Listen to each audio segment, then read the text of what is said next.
نحمده ونصلي على رسوله الكريم أما بعد فأعوذ بالله من الشيطان الرجيم بسم الله الرحمن الرحيم قال الله تعالى في القرآن المجيد والفرقان الحميد يا أيها الذين آمنوا اتقوا الله وابتغوا إليه الوسيلة صدق الله العظيم وصدق رسوله النبي الأمين الكريم ونحن على ذلك لمن الشاهدين والشاكرين والحمد لله رب العالمين۔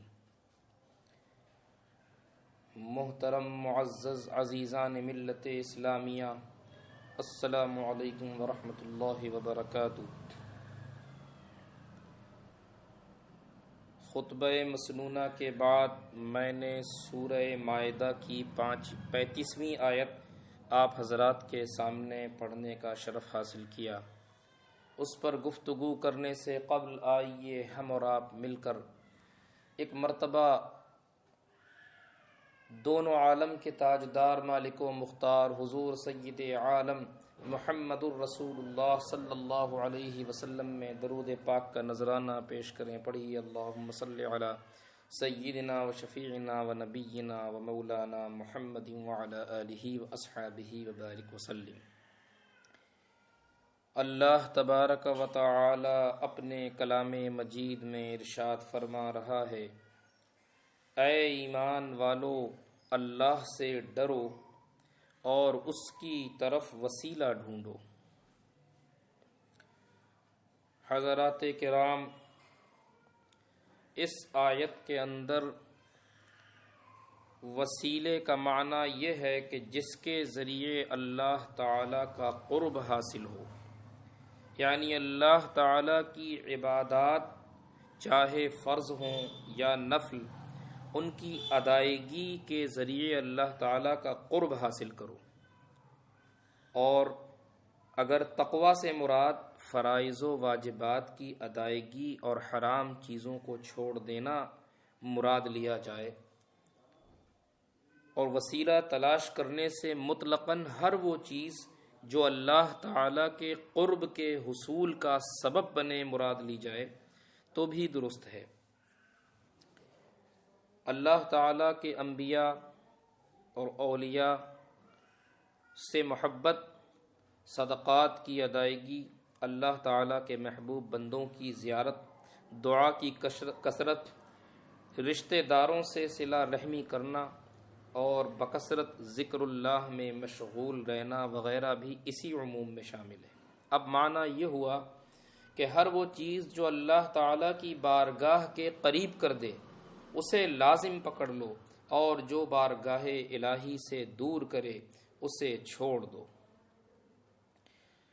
ہم اہل سنت کا یہ عقیدہ ہے کہ ہم اپنے نیک اعمال، والدین اور اللہ کے مقدس بندوں کو اللہ تک پہنچنے کے لیے وسیلہ بناتے ہیں۔ ہم اپنی دعاؤں میں بزرگوں کو وسیلہ بناتے ہیں تاکہ ہماری دعائیں اللہ کی بارگاہ میں جلد سے جلد قبول ہو جائیں۔ اعمال کو وسیلہ بنانے کی مثال بنی اسرائیل کے 3 لوگوں سے ملتی ہے۔ روایت میں آتا ہے بنی اسرائیل میں 3 لوگ تھے اور وہ تینوں ایک سفر پر نکلے۔ دوران سفر رات ہو گئی اور بارش ہونے لگی، تو ایک غار میں رات گزارنے کے لیے وہ حضرات داخل ہو گئے، لیکن تھوڑی ہی دیر بعد ایک بڑا سا پتھر لڑھک کر نیچے آیا اور غار کے دہانے کو بند کر دیا۔ یہ دیکھ کر انہوں نے آپس میں مشورہ کیا کہ اس مصیبت سے نجات کی کیا صورت ہو سکتی ہے؟ یہ اتنا بڑا پتھر جو یہاں اس غار کے سرے کو بند کر دیا ہے، یہ کیسے ہٹے گا؟ آپس میں مشورہ کرنے لگے۔ جب مشورہ کیا تو مشورے سے یہ طے ہوا کہ ہم میں سے ہر ایک اپنے اپنے نیک عمل کے واسطے سے اللہ تعالیٰ سے دعا کرے۔ چنانچہ انہوں نے اپنے اپنے عمل کے حوالے سے دعائیں کی۔ ان میں سے ایک نے کہا، یا اللہ، تو جانتا ہے کہ میرے ماں باپ بوڑھے تھے اور شام کو میں سب سے پہلے اپنی بکریوں کو چرا کر لاتا تو ان کا دودھ دوتا اور اپنے ماں باپ کو سب سے پہلے دودھ پلایا کرتا تھا۔ ان سے پہلے میں اپنے اہل و عیال اور غلام و خادم کو نہیں پلاتا تھا۔ ایک دن میں اپنے جانوروں کے چارے کی تلاش میں دور نکل گیا اور جب واپس آیا تو ہمارے والدین سو چکے تھے۔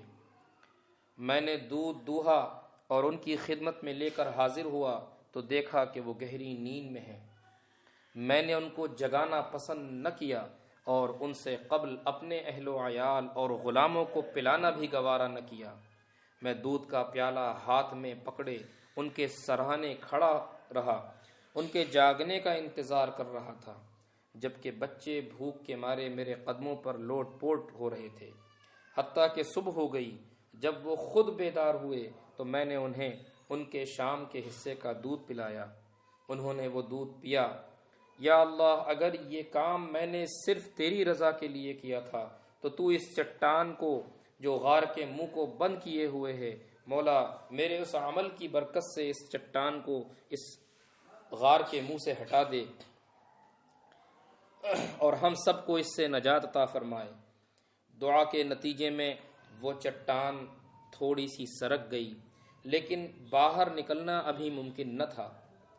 دوسرے شخص نے دعا کی، یا اللہ، میری ایک چچا زاد بہن تھی جو مجھے سب سے زیادہ محبوب تھی، حتیٰ کہ وہ محبت اپنے انتہا کو پہنچ چکی تھی، میری اس سے محبت انتہا کو پہنچ چکی تھی۔ تو ایک مرتبہ میں نے اس سے اپنی نفسانی خواہش پوری کرنے کا ارادہ کیا، لیکن وہ آمادہ نہ ہوئی اور انکار کر دیا، حتیٰ کہ ایک وقت آیا کہ قحط سالی نے اسے میرے پاس آنے پر مجبور کر دیا۔ میں نے اسے اس شرط پر 120 دینار دیے کہ وہ اپنے نفس پر مجھے قدرت دے دے۔ وہ مجبور پریشان حال آمادہ ہو گئی۔ جب میں اسے تنہائی میں لے کر گیا اور میں نے اپنی خواہش پوری کرنے کا ارادہ کیا تو اس نیک عورت نے کہا کہ اے اللہ کے بندے، اللہ سے ڈر۔ اس کے یہ الفاظ میرے دل پر ایسا اثر کیے، ان الفاظ نے میرے دل پر اس طرح سے اثر کیا کہ میرے دل کی دنیا بدل گئی۔ میں اس سے دور ہو گیا اور میں نے جو وہ 120 دینار اس کی ضرورت کے لیے دیے تھے وہ بھی چھوڑ دیے اور میں اس گناہ سے باز رہا۔ یا اللہ، اگر میرا یہ کام تیری رضا کے لیے تھا تو تو چٹان کی صورت میں نازل شدہ اس مصیبت کو ہم لوگوں سے دور فرما دے۔ چنانچہ وہ چٹان کچھ اور سرک گئی، لیکن باہر نکلنے کا راستہ اب بھی نہیں بنا۔ تیسرے صاحب نے دعا کی، یا اللہ، میں نے کچھ مزدوروں کو اجرت پر رکھا تھا، سب کی اجرت میں نے ادا کر دی، صرف ایک مزدور ناراض ہو کر اپنی مزدوری لیے بغیر چلا گیا۔ میں نے اس کی مزدوری سے غلہ خریدا، اسے بویا، پھر اس سے بتدریج بکری، گائے اور غلام وغیرہ خریدے، حتیٰ کہ بہت سارا مال جمع ہو گیا۔ کچھ عرصے کے بعد وہ آیا اور کہنے لگا کہ اے اللہ کے بندے، مجھے میری اجرت ادا کر دے۔ میں نے کہا، یہ اونٹ، گائے، بکریاں اور غلام جو تجھے نظر آ رہے ہیں یہ سب تیری اجرت کا ثمرہ ہے، ان سب کے تم مالک ہو۔ اس نے کہا، اللہ کے بندے، مجھ سے مذاق نہ کر۔ میں نے کہا، میں تم سے مذاق نہیں کر رہا ہوں، حقیقت بیان کر رہا ہوں۔ چنانچہ میری وضاحت کے بعد وہ سارا مال لے کر خوشی خوشی چلا گیا اور اس میں سے کچھ بھی نہیں چھوڑا۔ یا اللہ، اگر میں نے یہ کام صرف تیری رضا کی خاطر کیا تو یہ مصیبت جس میں ہم پھنسے ہوئے ہیں دور کر دے۔ بس وہ چٹان بالکل سرک گئی اور غار کا منہ کھل گیا اور سب کے سب باہر نکل گئے۔ تو حضرات کرام، اس روایت سے ہمیں یہ پتہ چلتا ہے کہ اپنے نیک اعمال کو بھی وسیلہ بنایا جاتا ہے اور وسیلے سے اللہ تبارک و تعالی دعا قبول بھی فرماتا ہے۔ نیک اعمال کو وسیلے بنانے کا ثبوت بھی ملتا ہے اور وسیلے سے اللہ تعالی دعا قبول بھی فرماتا ہے۔ حضرات کرام، اسی طریقے سے اللہ تبارک و تعالی کے نیک بندوں کو بھی وسیلہ بنانا جائز ہے۔ صحیح بخاری کی حدیث ہے، حضرت انس رضی اللہ تعالی عنہ سے روایت ہے، فرماتے ہیں کہ جب لوگ قحط میں مبتلا ہو جاتے تو حضرت عمر ابن خطاب رضی اللہ تعالی عنہ حضرت عباس ابن عبد المطلب رضی اللہ تعالی عنہ کے وسیلے سے بارش کی دعا کرتے اور عرض کرتے، اللہم انا کننا نتوسل الیک بنبینا فتسقینا وانا نتوسل الیک بعم نبینا فاسقنا۔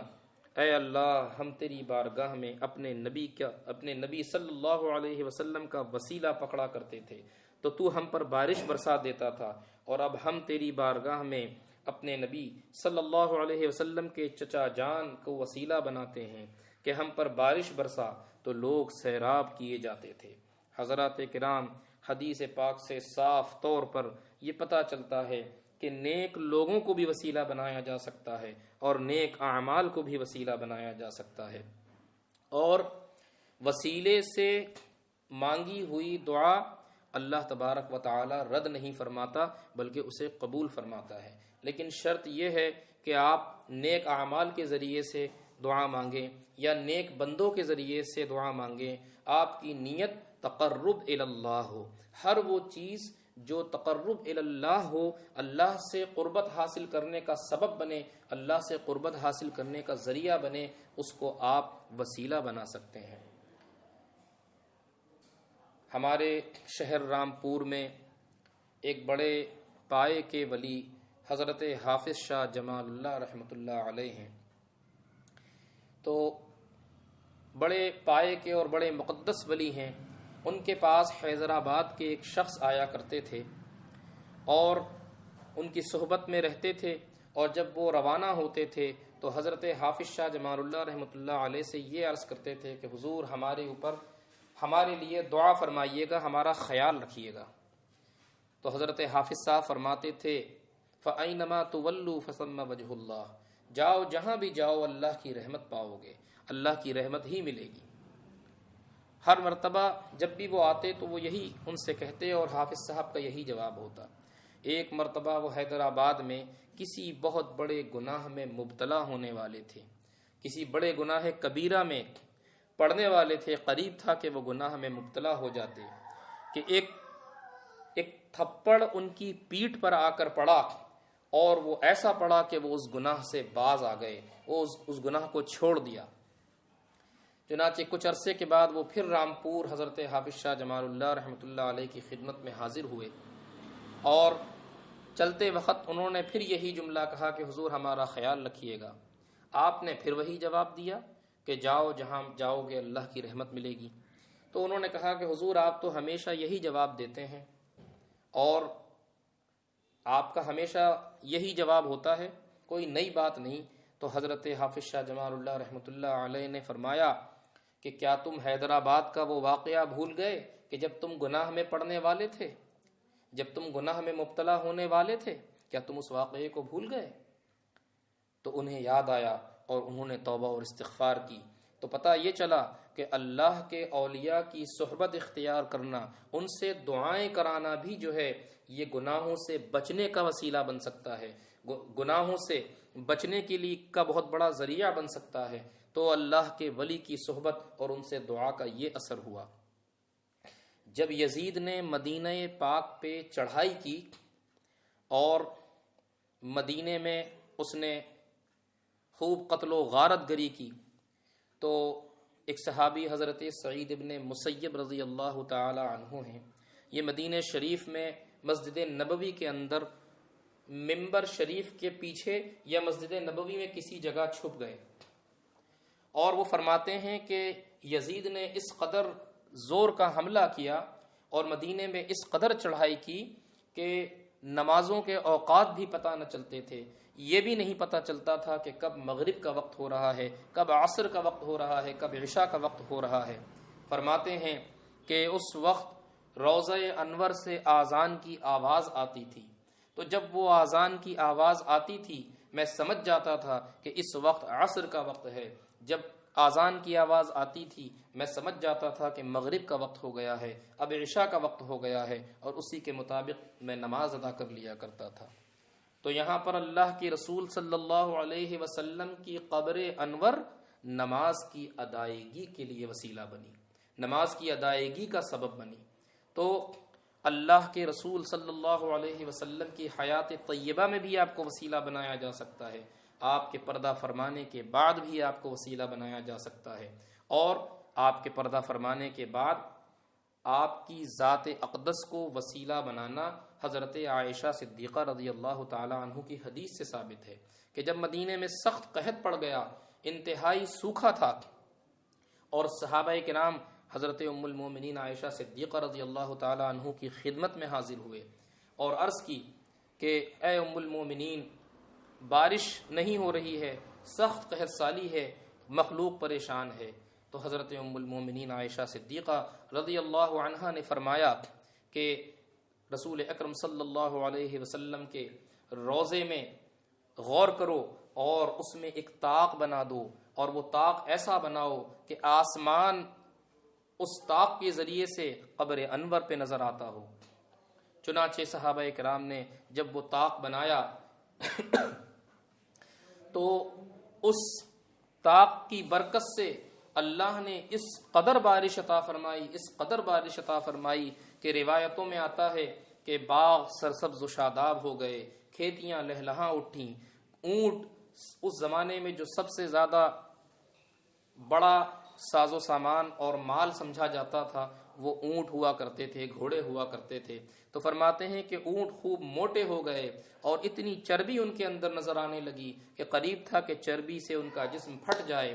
تو فرماتے ہیں کہ اس سال کا نام عام الفتن رکھا گیا، یعنی پھٹن کا سال، یعنی اللہ نے اتنا عطا کیا کہ اس سال کا نام عام الفتن پڑ گیا۔